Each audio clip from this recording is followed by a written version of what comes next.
네, 이번 시간은 그 제14장 과정과 독점적 경쟁에 대해서 얘기를 하겠습니다. 그래서 우리 지금까지 기업 또는 시장에서 얘기했었을 때 완전 경쟁 시장에 대해서 좀 얘기를 했었죠. 그죠? 수많은 기업들이 있고 동일한 제어가 있었고, 그죠? 그다음에 독점에 대해서 얘기를 했었죠.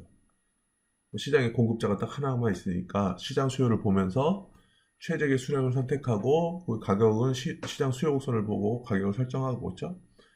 그래서 최적화한다 그랬는데 이 독점과 완전 경쟁 사이에 어, 또 다른 형태의 그 시장이 존재하는 거죠. 기업들도 존재할 수 있고 그래서 그 해당되는 게 이제 과점이랑 독점적 경쟁이라는 건데요. 이 내용은 우리가 좀 천천히 나가면서 좀 이야기를 하도록 하겠습니다. 자, 그래서 일단은 두 가지 추가적인 시장 구조에 대해서 좀 얘기를 하겠다는 얘기죠. 그래서 과점이라는 게 있고, 그죠? 독점적 경쟁이 있고, 그죠? 그래서 이 과점이라는 것은 뭐 그러니까 하나 있으면 독점이고 그죠? 공급자가죠. 공급자가 또는 생산자가 하나만 있으면 독점이고 두 명이면 어떻게 되죠? 복점 그죠? 영어로 얘기하면 듀오폴리 그죠? 복점이라고 이렇게 되고 그래서 셋에서 좀 소수 그죠? 셋 이상 이렇게 되면 이거를 이제 과점이라고 얘기했죠. 올리고폴리라고 얘기를 하는데 영어로.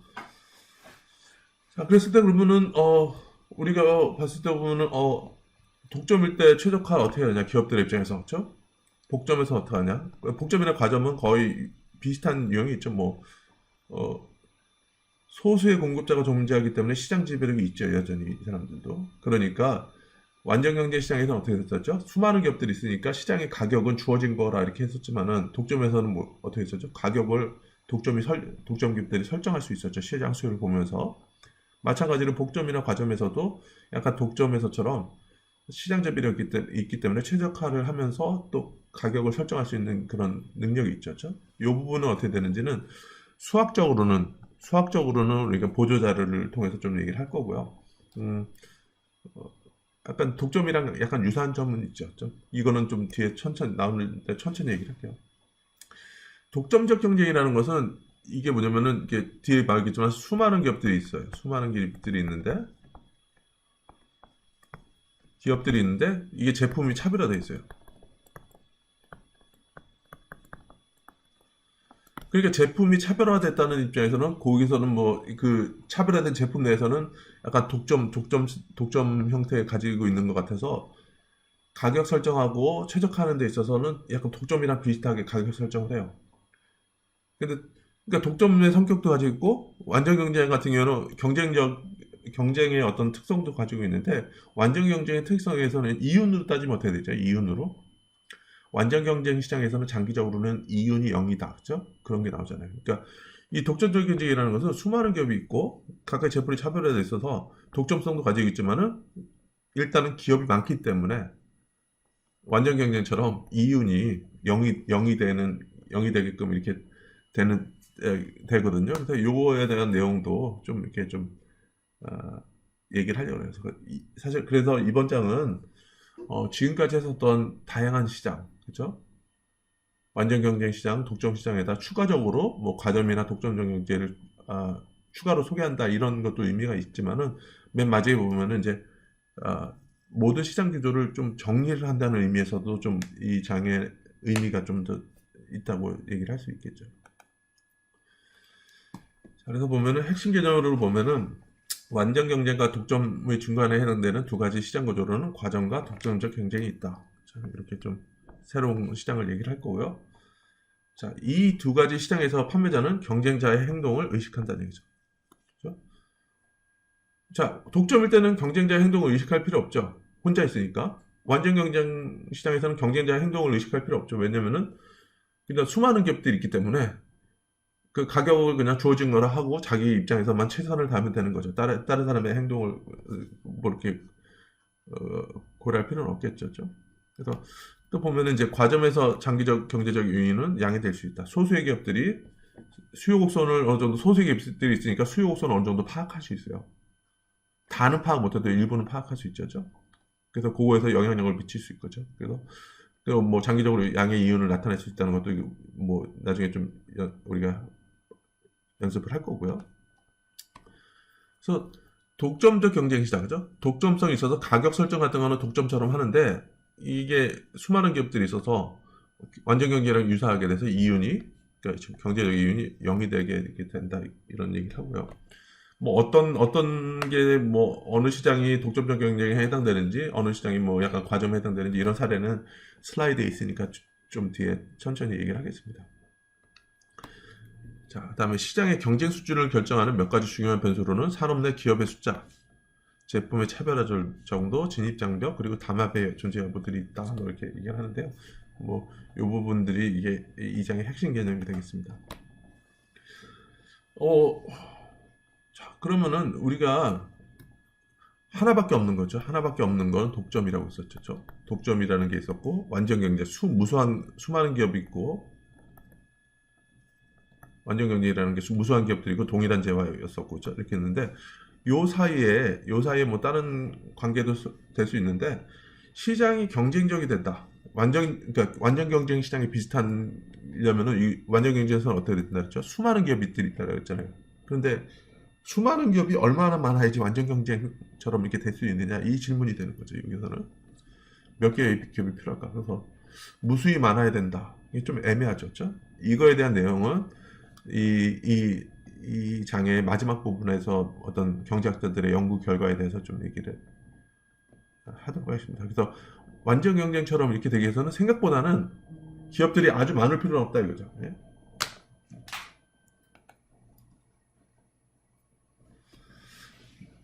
자, 여기서 보시면은 뭐 요즘 인터넷에서 좀 많이 얘기하는 게 있더라고요. 그러니까 왜 기업들은 경쟁자가 매기는 가격으로 이쪽도 주겠다고 말할까?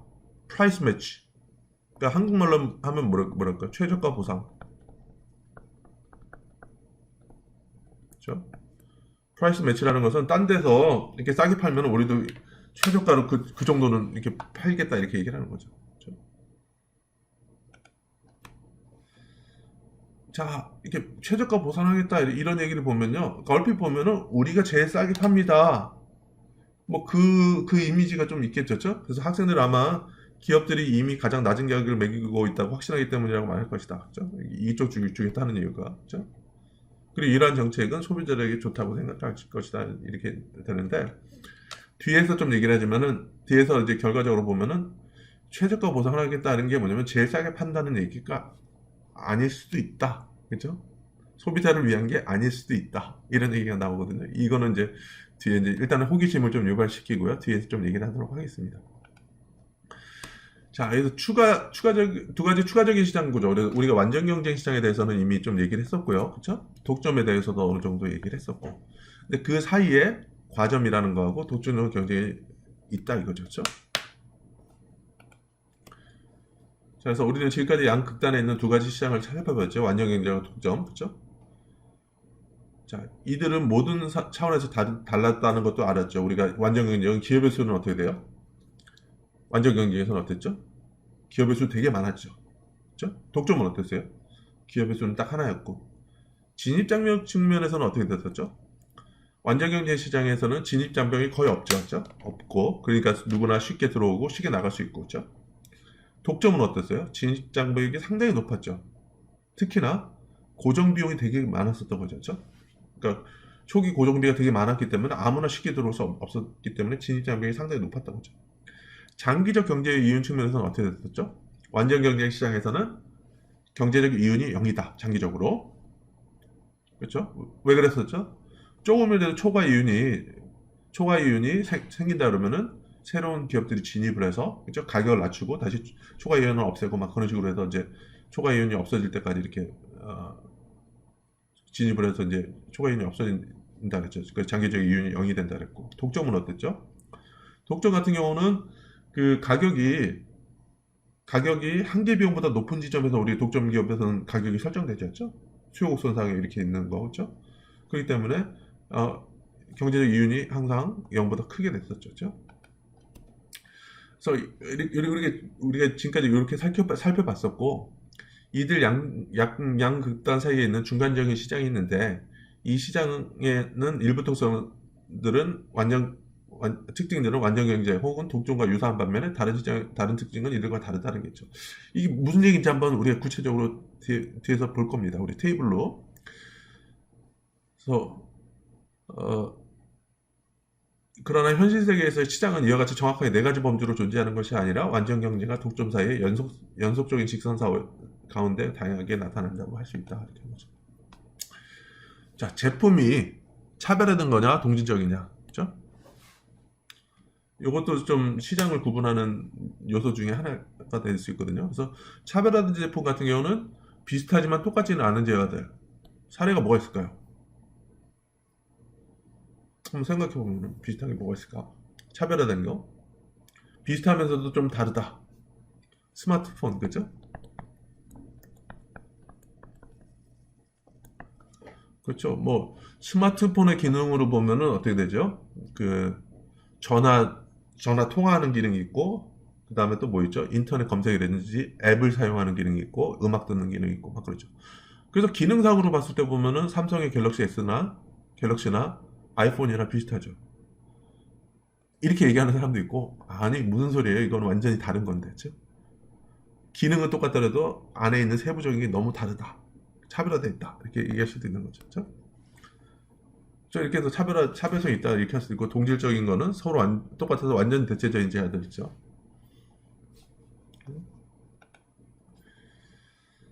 자, 그래서 한 산업 내에 몇 개의 기업이 존재하는지만을 살펴보는 것으로는 충분하지 않을 수도 있다는 얘기죠. 그래서 우리는 생산 제품들이 어떻게 서로 연관되어 있는지를 살펴봐야 한다. 이런 얘기를 하는 거죠.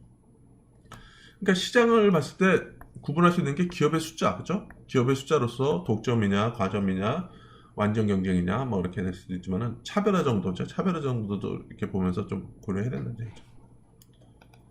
자, 이게 사실은 기업들의 특성을 확실하게 보여주는 좀 괜찮은 아주 잘 정리된 표라고 할 수 있는데, 기업의 숫자가 많다, 그죠? 많으면서 재화가 다 동질적이다. 이럴 때는 완전 경쟁 시장이죠. 옥수수, 사과 막 이런 거죠. 되게 많지만은 그래도 차별이 돼 있다. 이런 거를 이번 장에서 얘기하는 독점적 경쟁이라고 얘기하는 거죠. 책, 그쵸? 책 되게 많죠. 음악도 다양하게 음악이 있지만은 좀 장르가 다르죠. 그죠? 그러니까 숫자로서는 기업들이 되게 많지만은 조금씩 뭔가 참 차별화가 돼 있다. 이렇게 생각되는 거는 독점적 경쟁 시장이라고 얘기를 하는 거죠. 자, 그러니까 여기서 완전 경쟁에 대해서 완전 경쟁을 배웠고, 독점 경쟁 우리가 오늘 얘기를 할 거고, 그다음에 이제 하나의 기업. 자, 기업이 하나 있으니까 뭐 이거는 하나의 제품만 생산하니까 뭐 차별화나 동질적이냐 의미가 없죠. 그렇죠? 하나만 있으니까 독점이고, 그렇죠? 특화 약물이라든지 수돗물, 그렇죠? 우리나라는 수자원공사에서 이렇게 제공하고 있죠. 하나의 기업들이 있고요. 자, 그러면 숫자가 적을 경우에는 어떻게 되죠? 동질적이다. 뭐 이것도 동질적이라도 기업 자체가 적으니까 과점이라고 얘기할 수 있는 거고요. 일단은 적다는 얘기는 시장에 영향력이 있고 초과 이윤, 그죠? 경제적 이윤이 0보다 크게 될 수도 있다는 얘기죠. 그래서 이런 거는 이제 동질적이든 차별화든 과점이다 이렇게 얘기를 하는 거죠. 원유, 시멘트 이런 거는 뭐 제품들이 비슷하다 이렇게 할 수도 있고, 담배라든지 자동차 이런 거는 좀 차별화됐다 이렇게 할 수도 있는 거죠. 그렇죠? 그래서 이제 과점이라는 것은 영어로 얘기하면 올리고폴리거든요. 경쟁하는 기업들이 몇 개만 존재하는 시장. 뭐 2개 이상부터 소수까지, 복점까지 포함된다면 과점에는, 그러니까 복점은 뭐라 했죠? 복점? 듀오폴리. 듀오니까 2개죠. 듀오폴리. 이건 2개죠. 복점을 포함해서 과점은 이제 소수의 기업들이 존재하는 거죠. 그렇죠? 몇 개만 존재하는 거죠. 소수. 제품은 동질적이거나 차별적이다. 그렇죠? 그다음에 여기서도 왜 소수의 기업들만 몇 개의 기업들밖에 없느냐? 이거는 독점에서처럼 상당한 수준의 진입 및 퇴출 장벽이 존재한다. 그렇죠? 진입 장벽이라든지 퇴출 장벽이 있기 때문에 마음대로 못 들어온다. 그래서 소수만 있는다. 그렇죠? 자, 여기서 봤던 거는 각 기업의 결정은 다른 기업에 의해서 다른 기업의 행동에 의존한다. 자, 이것이 우리가 저번 시간에 우리 했던 게임 이론이잖아요. 게임 이론. 그렇죠? 게임 이론도 사실 과점을 설명하는 데 있어서 좀 중요한 역할을 하는 거예요. 그렇죠? 그다음에 과정 같은 경우는 소수가 있기 때문에 시장 지배력이 있기 때문에 장기적으로 양의 경제적 이윤을 얻을 수도 있다. 이렇게 하는 거죠. 자, 독점적 경쟁. 기업이 많아요. 다수. 근데 제품이 차별화됐다. 유사하지만 조금씩 차별화됐다. 그래서 그 차별화됐으니까 그 시장 내에서는 자체가 좀 독점력을 가지고 있는 것 같은데 유사한 제품들이 많아요. 그러니까 넓게 보면은 비슷비슷한 제품에 대해서 뭐 삼성 갤럭시 S라든지 뭐 휴대폰 시장을 독점적 경쟁이라고 하게 할 수 있을까요? 뭐 지금 보면은 뭐 우리나라만서만 보면 삼성이랑 뭐 LG 뭐 애플 그죠?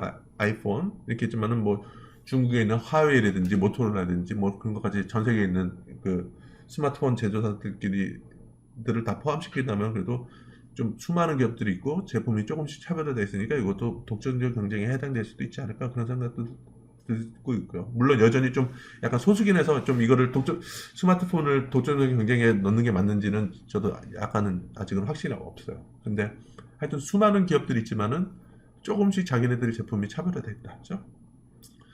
수많은 기업들이 있다는 얘기는 진입 또는 퇴출 장벽이 없어요. 이게 완전 경쟁이랑.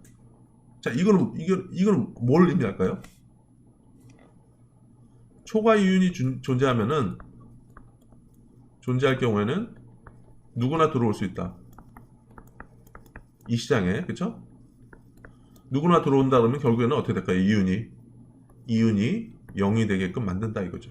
이게 중요한 거죠. 수많은 기업들이 존재하고 진입 퇴출에 장벽이 없을 경우에는 이윤이 날 경우는 아무나 들어올 수 있다. 그러니까 이것 때문에 장기적으로 경제적 이윤이 0이다. 그렇죠? 자, 독점적 경쟁, 독점성 있고 완전 경쟁의 성격이 있다. 독점의 성격은 뭐냐면은 우리가 가격 설정하는 게 있었죠. 독점 기업은 어떻게 했었죠? 수요 곡선이 있었죠. 저번에 생각해보면 수요 곡선이 직선일 경우에는 한계 수익 곡선은 이거의 기울기의 반이 되는 거죠. 그 다음에 여기서 MC가 있다 그러면은 이렇죠. 독점 같은 경우는 MR 이꼴 MC가 되는 시점에서 Q를 선택을 하고, 그죠? 가격은 어떻게 선택했었죠? 가격은 P보다 수요곡선상에 있는 대로 이렇게 했었던 거죠. 그래서 이렇게 가격 설정하는 그런 메커니즘 같은 경우는 독점적 경쟁에서는 독점의 성격을 갖는다는 얘기죠. 근데 뒤에서 또 보겠지만은 그래서 가격 설정할 수 있다. 그게 독점성이 가지고 있다. 근데 완전 경쟁은 뭐였죠? 완전 경쟁에서는 이윤이 0이다. 그렇죠? 이 두 가지 조건이 같이 있는 이 독점적 경쟁에서는 그 두 가지가 같이 섞여 있어요. 뒤에서 이게 구체적으로 살펴볼 거니까 좀 볼게요. 자, 과점 기업은 동질적이거나 차별화된 제품을 판매 가능하다. 그래서 동질적 제품의 사례, 철강, 정유 제품, 휘발유, 컴퓨터 하드 드라이버 이런 거는 다 비슷하다 이렇게 보는 거죠. 제품은. 또는 차별화된 것도 팔 수 있죠. 시리얼, 자동차, 세탁세제, 담배 이런 것들은 기업들도 그러니까 여기서 그 공급자들도 적지만은 이 제품들도 조금씩 다르다 이렇게 해서 차별화됐다 이렇게 할 수도 있죠. 일부 제품에서는 근데 봤을 때 보면은 일부 제품에서는 실제로 차이점이 없을 수도 있죠. 제품의 차별화는 단지 소비자들의 인식 문제이다. 실질적인 차이가 존재할 필요도 없다 이렇게 하죠. 그러니까 담배 사례를 보면은 뭐 예를 들어 우리나라 같은 경우는 KT&G라는 회사가 딱 하나만 있지만은 미국에는 뭐 말보로라든지 뭐 캐머리라든지 여러 가지 이렇게 있는 거죠. 근데 이게 사실 보면은 담배에 있어서도 그러니까 흡연자의 입장에서는 좀 맛이 다르다 이렇게 얘기할 수도 있는데요. 실제로 광고를 통해서 실제 맛의 차이는 별로 없더라도 예전에 말보로 회사에서는 어떤 광고를 했었냐면은 말보로 담배를 피우면서 그 카우보이처럼 이렇게 딱 뭐 말을 타고 이렇게 다니는 그런 광고를 했었거든요. 그러니까 이 말보로 담배를 피우면 자기가 카우보이의 느낌 뭐 이런 느낌을 갖게끔 이렇게 하는 거거든요. 그래서 여러분들 광고에서도 그렇게 좀 약간 락인이라죠. 소비자들을 자기네들 브랜드에 이렇게 딱 묶어두려고 그렇게 광고하는 것도 많잖아요. 그런 광고 때문에 실제 제품의 차이는 별로 없더라도 소비자들은 이거는 다른 제품이야 이렇게 인식할 수도 있는 거죠, 그렇죠? 그러니까 그런 것들이 이제 소비자의 인식 때문에 그럴 수 있다 이런 얘기를 하는 거죠. 그렇죠? 자, 과점 기업이 직면한 문제.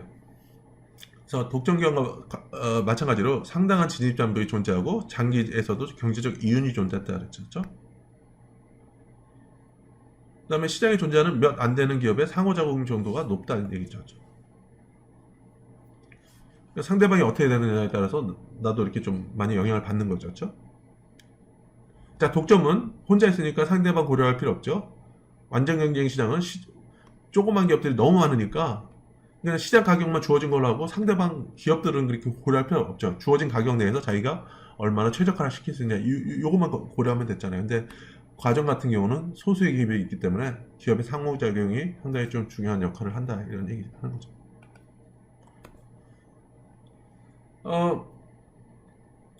여기서 한번 좀 볼게요. 이 복점이라는 이제 복점의 사례가 이제 과점의 가장 단순한 형태죠.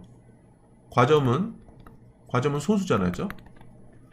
소수인데 그러니까 하나 있으면 독점이죠, 그렇죠? 근데 소수일 경우에 가장 간단한 사례가 두 개만 있는 거죠, 두 개, 그렇죠? 요거를 한번 고려해 보자는 얘기죠. 듀오폴리, 그렇죠? 듀오폴리. 근데 경쟁을 할 때 그 과점이든 복점이든 서로 간에 A라는 회사하고 B라는 회사하고 경쟁할 때 경쟁을 뭘 가지고 경쟁하는지 이게 이제 경제학에서 좀 얘기 나누는 게 있거든요. 가격으로 경쟁하는 게 있어요. 그랬을 때는 어떻게 하는 게 최적한지 각각의 기업이 이게 버트란드 모형이라고 하거든요. 그래서 책에서는 베르트랑이라고 이렇게 얘기 나오는데 이거는 이제 프랑스 학자가 이름이 이제 베르트랑이라고 얘기를 하는데 그러니까 이게 불어를 그대로 차용하면 베르트랑이라고 얘기할 수 있는 거고 미국 같은 경우는 이제 버트랜드 그러니까 읽히는 대로 버트랜드 모형이라고 얘기를 하는 거죠. 이 사람이 맨 처음에 이렇게 그 과점일 때 또는 복점일 때 어떻게 최적화하는지 가격 경제 모형을 제시해서 이걸 버트랜드 모형이라고 하고요. 수량으로 경쟁하는 경우가 있어요. 수량 경제. 그러니까 최적의 수량을 선택함으로 인해서 최적화를 하는 거죠. 요걸 이제 꾸르노 모형이라고 그래요. 여기는 꾸르노 모형이라고 하는데 이 꾸르노 모형은 제가 이 캠퍼스에다 예제에 올린 게 있거든요. 이거 좀 이 단계 되면은 어떻게 하는지 좀 얘기를 할게요. 그래서 가격 경쟁 사례는 이제 뒤에 나오는 우리 이제 책에 있는 슬라이드에 나오는 그 적용해서 사례 여기 뒤 도구다 로즈피타 그렇죠? 요 사례에서 가격 경쟁을 어떻게 하는지 좀 우리가 볼 수가 있고요. 수량 경쟁 사례들에는 제가 말씀드린 것처럼 이 캠퍼스의 보조 자료를 이용해서 수량 경쟁을 어떻게 하는지 좀 이렇게 볼게요. 자, 그래서 우리가 과점은 두 개 이상의 기업이 존재한다 그랬죠. 그러나 두 개의 기업만 존재하는 복점 시장을 분석하는 것이 가장 간단하다죠. 두 개의 기업만 분석하다는 얘기죠. 자, 이거는 이제 동질적 제품에 대한 과점 모형이에요. 그래서 두 개의 기업이 있는데 이 기업들은 얼마만큼의 시장 지배를 갖는가. 자, 동질적 제품이라 그랬죠. 동일하기 때문에 제품이 동일하기 때문에 완전 그 재화들이 완전 대체제라는 얘기죠. A나 B랑 똑같기 때문에 그죠. 그래서 만약 동일한 가격을 매긴다면은 시장을 반반씩 나눠 가지겠죠. 그죠? 모든 조건이 다 동일하다고 했을 때 그죠. 비용 구조도 이 두 개의 조경회사의 비용 구조가 다 동일하다 그랬을 때 가격도 동일하게 매기면은 그냥 반분하겠죠. 반반씩 그죠.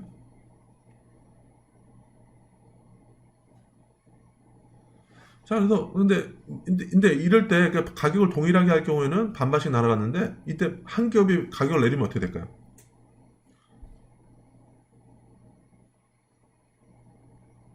자, 그러니까 시장에 두 개의 기업밖에 없기 때문에 학생들은 이 기업들이 아주 큰 시장 지배력을 가질 것이라고 생각하지 모른다. 그러나 이 기업들은 상대방의 행동에 대해서 매우 의존적이라는 얘기죠. 만약 한 기업이 가격을 내린다면은 다른 기업도 가격을 내리지 않을 수 없다는 얘기죠.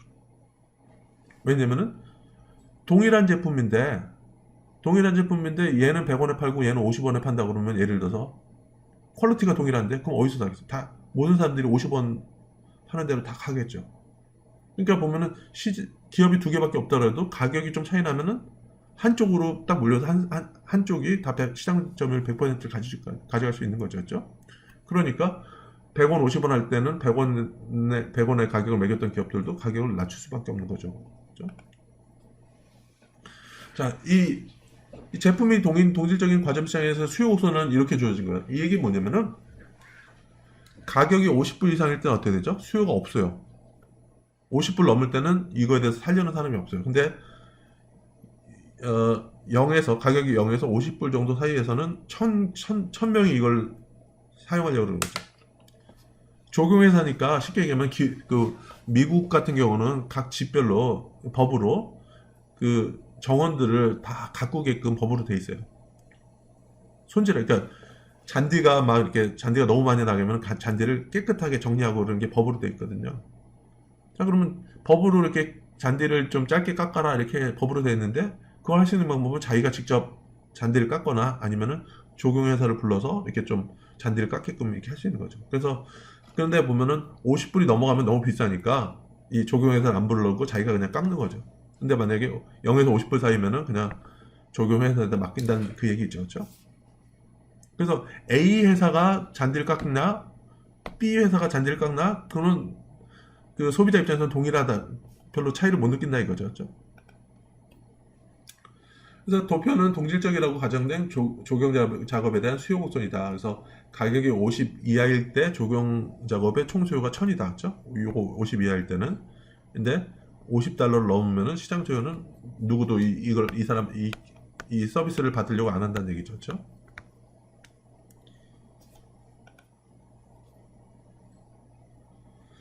자, 그럼 어떻게 되죠?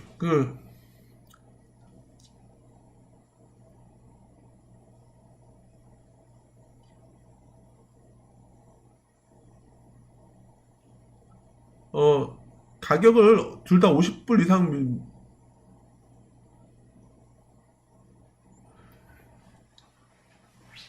뭐 이것도 얘기죠. 그러니까 뭐 둘이 하는데 둘 중에 한 기업이 가격을 더 낮추면 어떻게 될까요? 그 기업은, 그러니까 둘이 경쟁을 하는데 A와 B가 경쟁을 하는데 한쪽이 A라는 기업이 B라는 기업의 가격보다 더 낮게 가격을 매기면은 소비자들은 다 더 낮은 A라는 기업에 있어서 이 서비스를 받겠죠. 그렇죠? 모든 수요를 다 차지할 수 있다는 얘기죠. 그렇죠?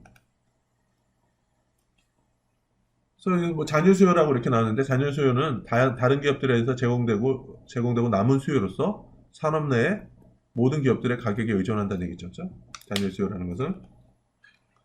그래서 두 개의 기업이 동질적인 제품을 근데 이게 일반적으로 잔여 수요에 의해서 결정되는데 근데 두 개의 기업이 동질적인 제품을 생산하기 때문에 한 기업의 생산량 결정은 시장 수요 곡선에 의존하지 않는다는 얘기죠. 그렇죠? 한 기업의 생산량 결정은 잔여 수요에 의존한다. 다른 사람이 하고 나머지가 내가 어떻게 되느냐 이렇게 좀 되는 거죠. 그렇죠? 자, 이제 여기서부터 본격적인 얘기죠. 도구드라는 회사는 자기네들이 조경 서비스를 50불에 제공할 수 있다 이렇게 하는 거죠. 로지피탈은 45불에 제공할 수 있다 이렇게 얘기를 하는 거죠. 자, 일단은 여기서 가격은 뭐냐면은 두 가게 모두에게 한 개 비용은 30불이라는 얘기죠. 그렇죠? 자, 당신이라면 어떤 회사에게 조경을 맡기겠습니까? 일단 로지피탈이 더 싸게 가격을 매기죠. 그렇죠? 그러면은 싼 데서 왜냐면 두 개의 서비스의 퀄리티가 동일하니까 45불에서 서비스를 받겠죠. 그렇죠? 그러니까 모든 사람이 로지피탈에게 조경을 맡길 것이다. 그래서 1000개의 작업이 모두 로지피탈에게 돌아갈 것이다. 그렇죠? 자, 이것은 내시 균형인가? 균형이라는 게 뭐죠? 변화하지 않으려는 상태죠.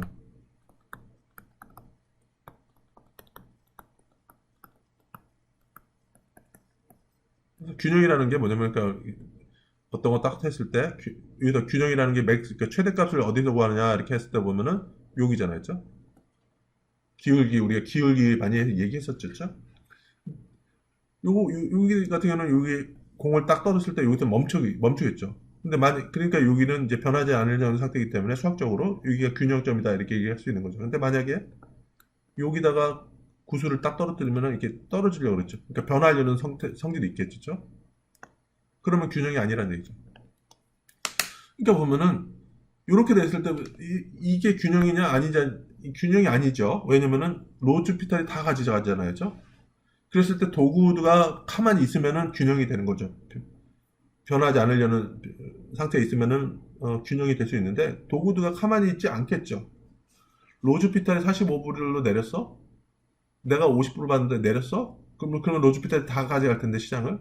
그럼 도구들은 가만히 있겠어요? 아니죠. 자기네들도 가격을 낮추겠죠. 그렇죠? 그렇죠? 그래서 이건 내시균형이 아니라는 얘기죠. 앞에 사례에서 도구들은 자신들의 행동을, 즉 가격을 낮추는 쪽으로 변경할 요인이 있다는 얘기죠. 그럼 도구들은 어떻게 해야 된다는 얘기인가요? 자, 질문은 뭐냐면은 이거 보죠. 도구드가 아까 로즈피탈이 45불을 매겼어요. 도구는 50불을 하고 있었죠. 그러면 이제 가만히 놔두면 또 로즈피탈이 다 가져가는 거죠. 자기네들이 이게 가격이 싸니까 로즈피탈이 다 가져가겠죠. 그럼 도구들은 낮춰야 되죠. 그렇죠? 얼마만큼? 45불 또는 45불 밑으로?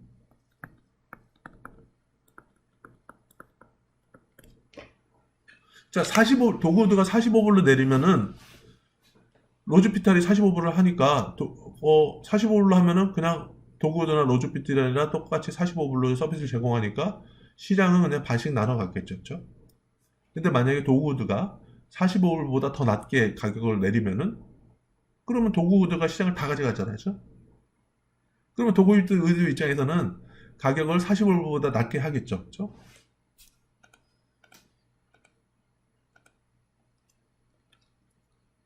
그래서 제가 이 질문이 요거죠. 자, 제가 말씀드렸지만은 로즈피탈 얘가 45불을 매겼는데 거기까지만 내리면은 시장을 반반씩 밖에 못 갔지만은 도구드가 45불보다 더 낮추면은 도구드가 다 가져간다는 얘기죠. 그죠? 도구드가 로즈피탈보다 더 낮은 가격을 매기면은 도구가 모든 적용 자격을 가져올 것이고 이윤도 더 크게 될 것이다. 그러면 도구드는 45불보다 더 낮출 거라는 얘기죠. 그렇죠? 자, 그러면은 어떻게 돼요?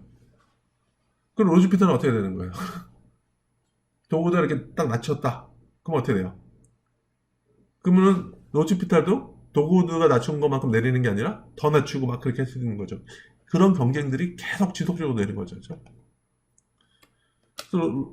그래서 뭐 이런 거죠. 그러니까 원래는 도구드하고 로즈피탈이 50, 45였죠. 그렇죠? 그러다가 도구드가 42, 로즈피탈은 일단 이렇게 45로 된 거죠. 얘가 이렇게 낮춘 거죠. 그러면 로즈피탈도 가만히 있으면 안 되죠. 그렇죠?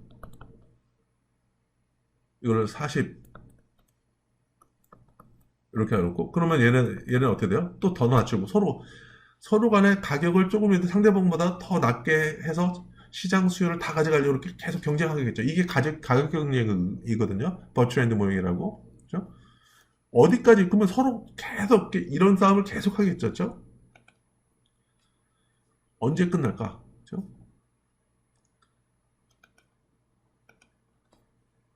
자, 결국에는 뭐냐면 이 가격이 모두의 한계 비용인 30불까지 가격을 매길 때 끝이 난다는 얘기죠. 왜냐면은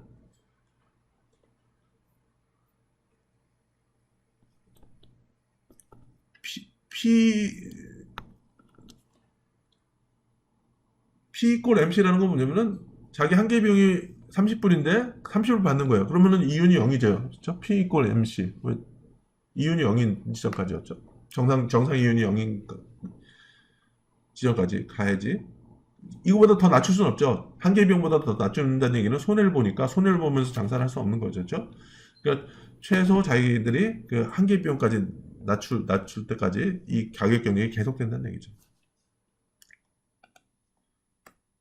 그렇죠? 그래서 30불까지 MC 한계 비용까지 가격을 낮출 때까지 이렇게 경쟁이 계속된다는 얘기죠. 가격 경쟁을 할 경우에는 30 이하로 떨어지면은 한계 비용보다 자기네들이 얻는 수입이 더 적으니까 오히려 손해를 보셨죠.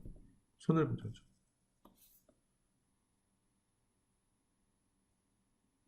그래서 서로 경쟁에서 최저로 30까지 이렇게 떨어지고요. 그렇죠?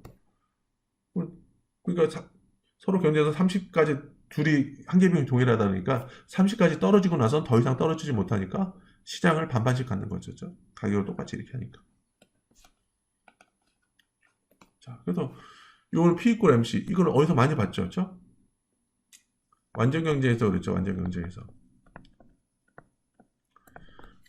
완전경제에서 다시 한번 볼게요. 완전경제에서는 어떻게 됐었죠? P 곱하기 Q 총 매출. 근데 가격이 뭐라 했죠? 가격이 개별 기업들은 영향을 주지 못한다. 그래서 이렇게 했었고요. 그 다음에 총 비용, 그렇죠? 최적화를 할 때 이게 뭐죠? 이게 총 수입이었죠? 그러면 이것은 총 한계 수익에서 한계 비용을 뺀 거다. 그렇죠? 이것이 기울기가 같다. 그렇죠? 근데 그러니까 다시 말하면 이 MR 이퀄 MC 한계 수익은 한계 비용이랑 같다는 게 나왔고, 근데 한계 수익이라는 건 뭐냐면 이 총 수입을 Q로 위면을 했을 때 남는 것이 이것이 P였으니까, 그렇죠? P 이퀄 MR 이퀄 MC, 그렇죠? 이거 어디서 많이 본 거잖아요, 그렇죠? 완전경제 시장에서, 그렇죠? 이것은 완전경제 시장의 균형 조건이기도 한다. 그 얘기죠, 그렇죠?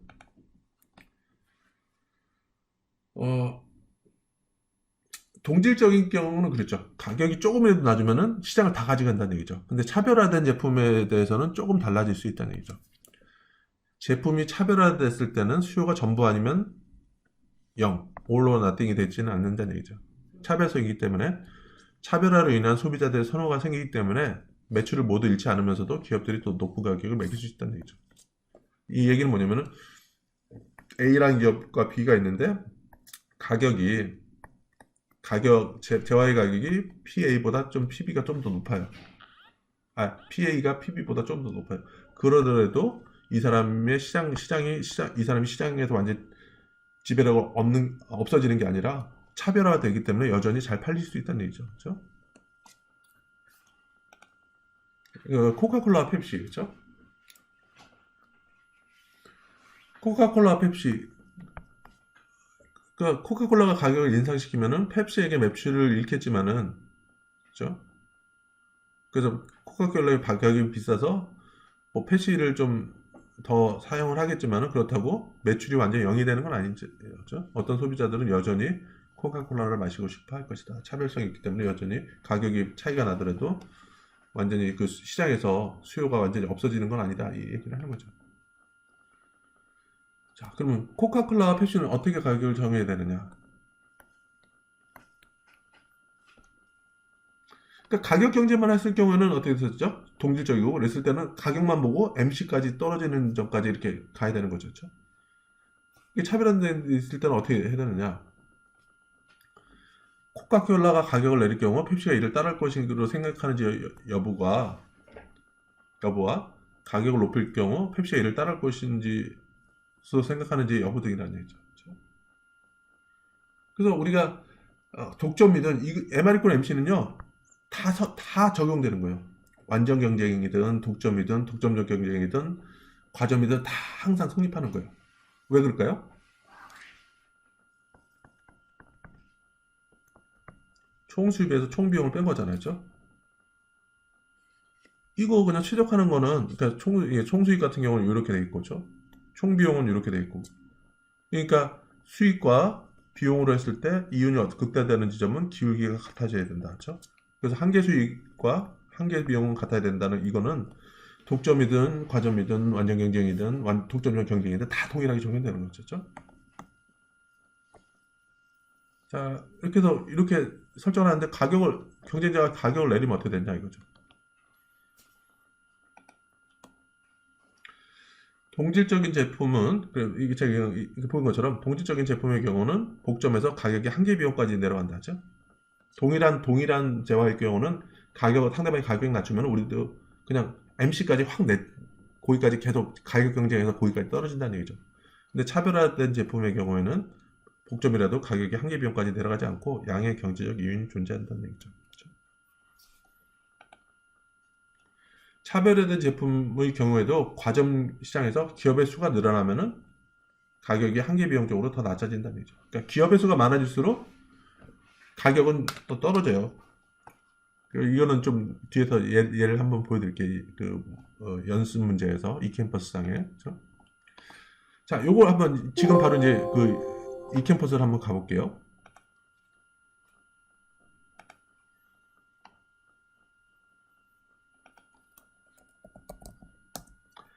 자, 이제 동질적인 재화, 그죠? 동일한 재화에 대해서 소수의 기업이 존재할 경우 가격 경쟁을 할 경우에는 그냥 한 개병까지 다 떨어질 때까지 경쟁한다 이런 얘기를 했었고요.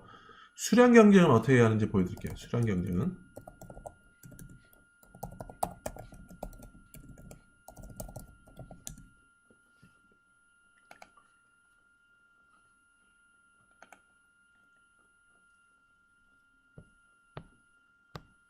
여기 보시면은 독점 및 과점에서의 균형 예제 있잖아요. 13번. 요걸 한번 보시죠. 독점 및 과점에서의 균형 예제.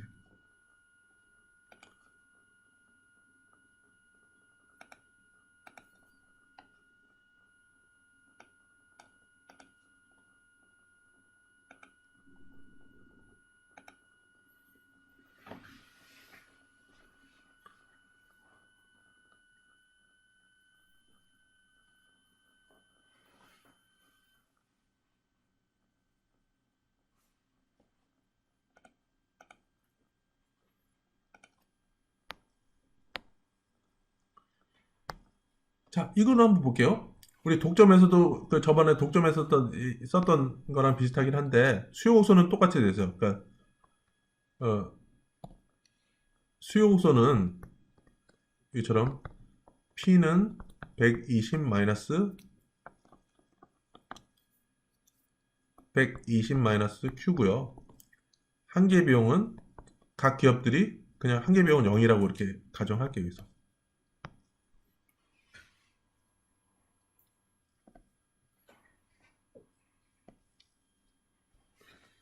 자, 그러면은 이 수요 곡선은 뭐냐면은 수요 곡선은 가격은 수요에 의해서 결정된다 그랬죠. 근데 이 수요가 어떻게 되죠? 기업이 두 개밖에 없어요. 1의 기업이 있고 이렇게 돼 있으니까 이 전체 수량이라는 것은 기업 1이 생산하는 거랑 기업 2가 생산하는 거의 합이죠. 그렇죠? 이것처럼. 그렇죠? 자, 그러면은 기업의 일장에서 기업 1에서의 이윤극대화를 볼게요. 기업 1의 이윤극대화. 이 쓴 것처럼 기업 1의 이윤은 기업 2의 총 매출에서 기업 1의 총 비용을 뺀 거죠. 자기네들 총 비용, 그렇죠? 그런데 이 총 수입이라는 건 뭐죠? 시장 가격, 그렇죠? 시장 가격 곱하기 뭐죠? 자기네들이 판매하는 수량. 기업 1이 판매하는 수량, 그렇죠? 그다음에 요거 총 비용. 이렇게 되는 거죠. 자, 그런데 뭐냐면은 이 소수의 기업이 있기 때문에 이 가격도 설정할 수 있다 그랬죠. 뭐를 보고? 수요 곡선을 보고, 그렇죠? 그래서 P 대신에 여기다 120 마이너스 Q 수요 곡선을 대입을 해서 Q1 마이너스 TC1 이렇게 된 거죠. 그렇죠? 자, 그런데 이 전체 시장에서 전체 Q 중에서 자기네들이 컨트롤할 수 있는 거는 뭐죠? Q1 플러스 Q2 이렇게 된 거죠. 그러니까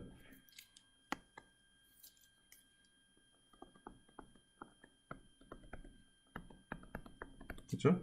그러니까 전체 시장 수요 중에서 수요량 중에서는 그 자기네들 Q1에 자기네들 기업 수량 Q1 있고 남의 기업 Q2의 기업의 수량이 있죠. 그렇죠? 그러니까 제가 좀 이제 요거를 다시 한번 여기 쓴 걸로 넘어가서 해볼게요. 그러니까 첫 번째 기업의 이윤극대화는 잠깐만요.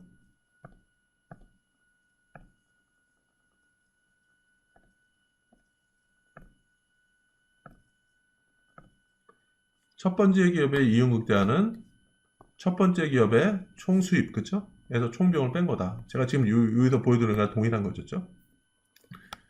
자, 그런데 잠깐만요.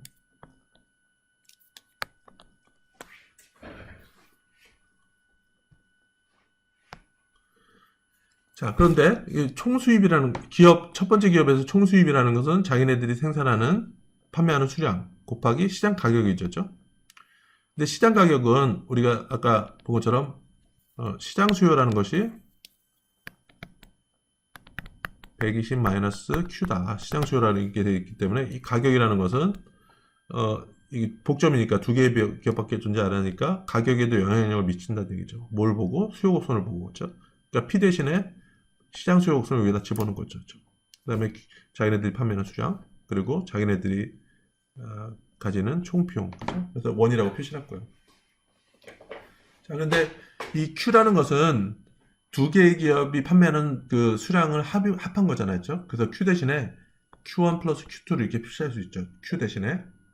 자, 그럼 어떻게 돼요? 요거를, 그럼 이렇게 첫 번째 기업의 이윤을 파이1이라고 해야 되는데, 요것이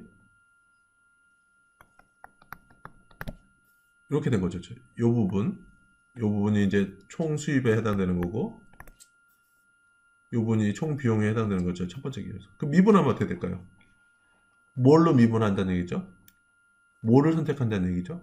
기업 원의 입장에서는 자기네들이 자기네들이 생산하는 생산량을 최적화시켜서, 그죠? 최적화시켜서 결정을 하고 싶다는 얘기죠. 그러면 Q1에 대해서 미분하는 거죠. 그죠? 그러면 요 미분하면은 120. 요 부분은 Q1의 제곱이 되죠. 그죠? 그러니까 미분하면은 2Q1이 되는 거고. Q1, Q1을 미분하면 Q2만 남고, 그죠? 그 다음에 오른쪽에 총 비용을 미분하면은 한개 비용, 첫 번째 기업의 한개 비용이 되는 거죠. 그런데 여기서 가정은 뭐냐면은 각 기업에 있어서 한개 비용은 0이라고 가정한 거죠. 그죠? 그러면 남는 건 뭐냐면은 120 마이너스 2Q1 마이너스 2Q2, Q2는 0이다. 이 조건이 하나에 나오는 거죠. 자, 그러면 여기서 보는 게 뭐예요? 그래서 최적화를 봤을 때 보면은, 뭐, 똑같아요. 지금까지 했던 거는, 첫 번째 기업 입장에서는 자기네들이 벌어들인 총 매출과 총 비용을 빼고, 총 비용의 차이를 자기네들이 생산할 수 있는 수량을 최적화시켜가지고, 이렇게 이윤극대를 이룬다죠. 그래서 기울기가 여기 한 개 수익과, 기업의 한 개 수익과 한 개 비용이 같아지는 점, 차이가 0이 되는 지점에서 최적화를 선택한다. 자, 근데 보면은, 여기 봤을 때 이 값은 어떤 숫자가 아니죠. 그렇죠? 왜냐면은 이렇게 했을 때 이윤이라는 것은 Q2 두 번째 기업의 수량에 의해서 결정되죠. 그렇죠? 그러니까 첫 번째 기업이 딱 우리 이윤 얼마로 최적화한다 이렇게 바로 결정이 되지 않아요. 두 번째 기업이 얼마나 생산하느냐에 의해서 결정된다. 그렇죠? 그다음에 마찬가지로 동일한 생산 곡선을 가지고 있으니까 두 번째 기업도 똑같이 해보면은 120 마이너스 대칭적이니까 마이너스 2Q2 마이너스 Q1은 0이다. 이게 두 개 나오는 거죠. 그러니까 이건 기업 1의 최저가 조건, 기업 2의 최저가 조건. 그걸 연립해서 풀면은 같이 이렇게 풀면은 어떻게 되냐면은 거의 대칭적이니까 그냥 Q1이랑 Q2랑 같다고 놓으면 돼요. 그러면은 3Q1은 120, 그래서 Q1은 40, Q2도 40 이렇게 나올 거예요. 그렇죠? 이렇게 풀고 시장 가격은 어떻게 결정되느냐? 수요 곡선상에서 결정됐다. 물론 전체 수요라는 것은 120 마이너스 Q였으니까 Q1도 40이었고 Q2도 40이었으니까 120 마이너스 80은 40이 가격은 40이 되는 거고 그렇죠? 이렇게 끝나는 거예요. 그러니까 뭐냐면은 다시 좀 이렇게 봤을 때 보면은 독점일 때 제가 좀 비교를 해볼게요.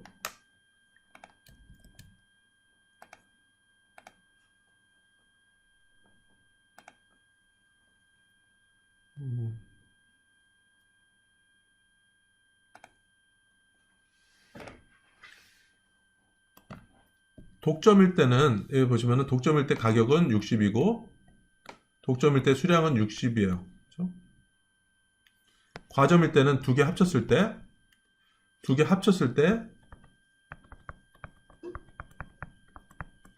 80.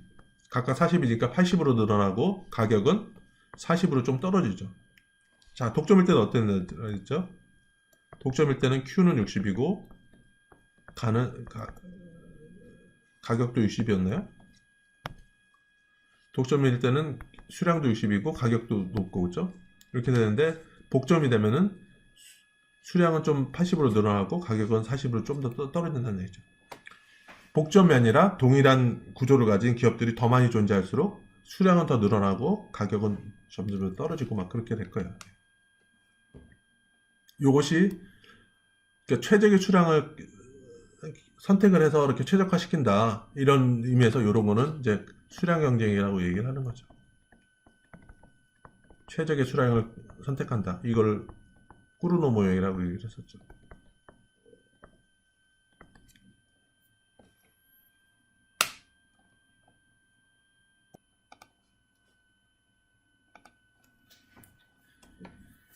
자, 지금 본 것처럼 뭐 수량 경쟁에서도 좀 봤었지만은 어쨌든 간에 복점이든 과점이든 경쟁이 있기 때문에 독점에서보다 가격이 좀 떨어질 수밖에 없죠. 자, 그러면은 과점 소세 기업이 존재할 경우에는 뭐 가격을 어떻게 높이 받는 방법이 있지 않을까? 가능하죠. 어떨 때?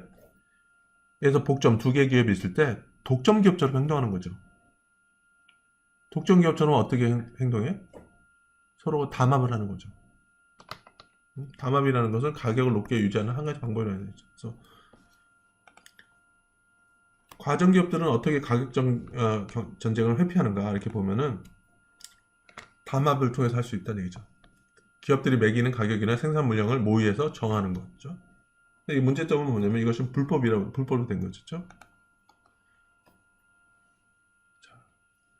하지만은 만약 담합이 불법이 아니라면, 자, 이거 한번 보세요. 그러니까 아까 이 사례에서 우리가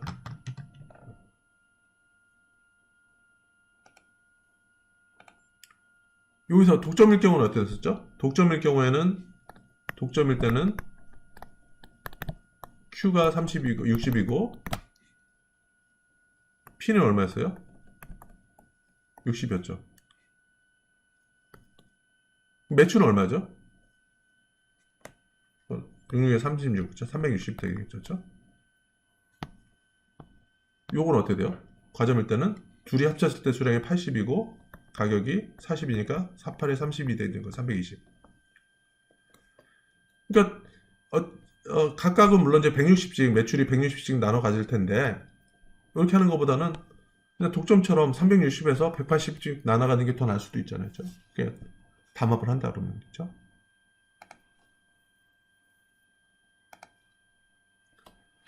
그래서 담합은 불법이라서 좀 안 되지만은 만약에 불법이 아니라 그러면은 서로 그냥 여기서 이게 나오는 게 뭐냐면 로즈피탈과 도구들은 가격을 각각 50으로 하고 500개씩 작업을 하기로 시작을 나눌 수 있을까? 우리 게임 이론에서 봤었죠. 그렇죠? 이게 안정적인 상태인가 균형인가? 아까 봤을 때 그냥 50으로 우리 처음으로 가가지고 자 50부터는 다 누구나 사용하려고 그러니까 1000명이 있으니까 그냥 50불 제일 많이 받을 수 있는 50불로 해가지고 그냥 500씩 나눠 가질 수 있을까? 이게 상당히 불안정하죠. 한 기업이라도 좀 가격을 낮출 요인이 생기는 거죠. 왜냐면은 50대 50으로 나눠 갖는 것보다 100으로 갖는 게 더 매력적이잖아요. 그러니까 이 균형에서 그러니까 이 상태에서 좀 다른 쪽으로 이동하려는 상황이 생각이 들겠죠. 그러니까 이런 거는 균형이 아니죠. 죄수의 권해처럼. 자, 그러나 이러한 협약이 성사되고 나면은 한쪽이 자신의 행동을 바꿀 유인을 갖게 된다는 얘기죠. 그래서 둘 가운데 한쪽이 45달러의 가격을 매기면은 그는 경쟁자로부터 시장 작업을 모두 가져올 수 있다는 얘기죠. 그래서 담합 약속을 지키지 않을 유인이 존재하고 담합 약속을 지키지 않게 되면 가격은 내려간다. 이렇게 하는 거죠. 자, 그런데 어떤 나라에서는 담합이 불법이 아니라는 얘기죠. 이걸 카르텔이라고 얘기하죠. 불법이 아닌 거죠. 그죠? 담합을 하는 생산자들의 공식적인 조직이라는 얘기죠. 제일 유명한 게 뭐냐면은 오펙이라 해서 석유 수출국 기구, 그죠? 오펙이라 해서 이 오펙이라는 것은 뭐냐면은 생산 제한을 통한 담합으로 원유가를 통제하는 석유 수출국의 조직이라는 얘기죠. 그렇죠? 자, 오펙 회원국 간 협약도 담합 약속을 지키지 않을 유인 때문에 어려움을 겪고 있다는 얘기죠. 그렇죠? 왜냐면 조금이라도 협약에서 벗어나면은 누군가 이득을 본다고 그랬죠. 그렇죠? 그래서 회원국들은 모여서 가격을 올리기로 약속하지만은 약속을 지키지 않는 회원국이 나타나고 그 결과 석유 가격은 내려가고 막 그럴 수 있다는 얘기죠. 근데 담합은 언제 효과가 나는가? 그 원샷으로 아까 뭐 그 조경회사처럼 50달러에 하자 이렇게 했을 때 그냥 50달러로 해서 반반씩 나눠가자 그랬는데 다른 쪽에서는 가격을 낮추면 다 가져갈 수 있는데 이런 어떤 유인이 생기는 거죠. 근데 50달러로 이렇게 하자 그래서 이 50달러씩 해서 가격을 더 안 낮추게 할 수 있는 방법이 있죠. 담합을 규율하는 메커니즘이 존재할 경우 이렇게 되는 거고요. 그 다음에 뭐냐면은 우리 게임 이론에서 이렇게 좀 얘기했던 것처럼 이거 한 번 거래하고 못 볼 거라 그러면은 속일 유인이 되게 많이 생기죠. 그렇죠? 그러나 이 거래가 계속 지속적으로 막 그럴 경우에는 한 번 약속을 지키면은 장기적으로 봤을 때 더 손실이 날 수 있는 게 있잖아요. 그렇죠? 그래서 담합을 이탈함으로써 얻는 단기적 이익보다 지속적인 장기적 이익이 더 클 경우에는 그냥 우리 담합을 계속 유지할 수 있겠죠. 그렇죠? 자, 우리 처음에 이렇게 봤었던 것처럼 가격을 높게 유지하는 하나 방법 이렇게 했다 보면은 아까 처음에 질문이 있었죠. 왜 기업들은 경쟁자가 매기는 가격으로 이쪽도 주겠다고 말을 할까?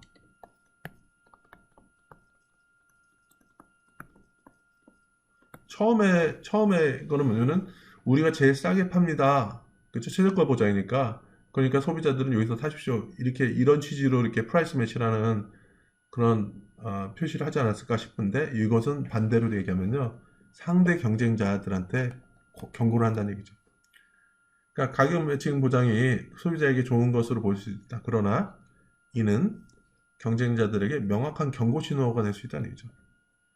당신이 가격을 낮추면은 나도 가격을 낮출 것이다. 자?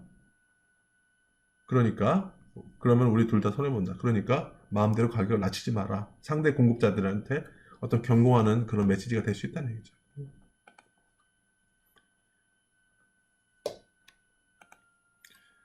네, 독점적 경쟁 부분은 우리 다음 시간에 얘기를 하는 걸로 하겠습니다. 네, 이상으로 오늘 수업은 마치겠습니다.